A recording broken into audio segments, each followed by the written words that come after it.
La France perd ses alliés en Afrique. En une seule journée, deux pays clés demandent le départ des troupes françaises. Pourquoi cette rupture brutale? Quels sont les enjeux pour la France, le Tchad et le Sénégal? Restez avec nous pour tout comprendre.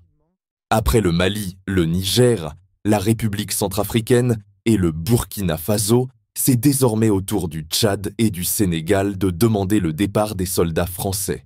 En une seule journée, le Sénégal et le Tchad, deux alliés de longue date de la France, ont demandé le départ des troupes françaises. Une annonce inattendue qui a bouleversé bien des observateurs.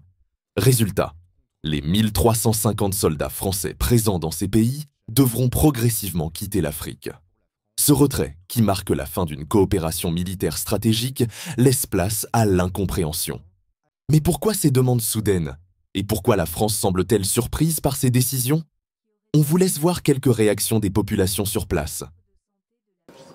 Je pense que le ministre des Affaires étrangères français a dû contrarier ses partenaires tchadiens parce que la diplomatie tchadienne et les dirigeants tchadiens, depuis plusieurs mois, font des grands efforts pour montrer à la puissance du monde qu'ils ne sont pas le pendant local de l'intervention ou de l'ingérence de ces puissances étrangères dans la guerre au Soudan. Je pense que le gouvernement tchadien a raison de demander le départ des militaires français parce que le Tchad a déjà fait 66 ans d'indépendance et les militaires français sont là juste pour piller le sol tchadien, ils n'ont rien apporté.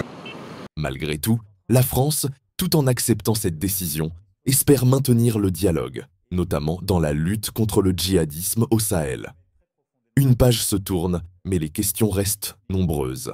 Le retrait progressif de la France dans cette région prend une tournure encore plus symbolique. Pour le pays et son ministre des Affaires étrangères, Jean-Michel Barrot, c'est un revers notable. Ce dernier, en pleine tournée africaine, se trouvait même à N'Djamena, la capitale du Tchad, lorsque les autorités locales ont fait cette annonce. Cependant, selon Jean-Michel Fauvergue, ancien directeur du RAID, la situation ne doit pas être comparée à celle de pays dirigés par des juntes militaires, comme le Mali ou le Burkina Faso. Il s'agit plutôt de nations qui aspirent à une autonomie totale, notamment sur le plan militaire, explique-t-il. Cela ne signifie pas la fin des coopérations militaires avec ces États, mais simplement qu'ils ne souhaitent plus une présence française importante sur leur sol.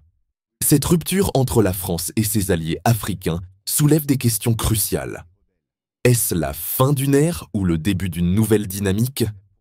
Dites-nous en commentaire ce que vous pensez de cette situation. Est-ce une bonne ou une mauvaise décision? Et surtout, n'oubliez pas de liker, de vous abonner et d'activer la cloche pour ne pas manquer nos prochaines analyses. À bientôt!